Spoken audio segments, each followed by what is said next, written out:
Subscribe to our YouTube channel and press the bell icon for the latest updates. How to change the display orientation in Windows 10 PC. Click on the Start button. Go to Settings. Click on the System icon. In the left sidebar, click on Display tab. Under Scale and Layout section, click on the drop-down menu below Display Orientation.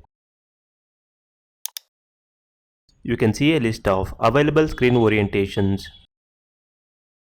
Select the desired display orientation from the list. Windows will apply the selected orientation and provide a preview. If you are happy with the changes, click on Keep Changes to apply the changes. Select the Reset option to switch back to default orientation. This is how you can change the display orientation in Windows 10 PC.